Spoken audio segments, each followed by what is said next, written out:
Good afternoon. Nag-change oil tayo, no? And then, naglagay tayo ng coolant dito, no?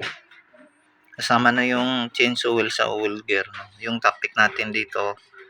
But, tinicheck natin at nilalagyan palagi yung coolant, no? Tinicheck yung level ng coolant, no? Iniiwasan natin kasi yan na mag-overheat yung makina natin pag nawala ng coolant. So, ganun yung purpose, but sinecheck natin palagi yung coolant kasama sa pag-change oil ng motor. No? Mahirap na. Malaking damage kasi yan pag nawalan ng coolant.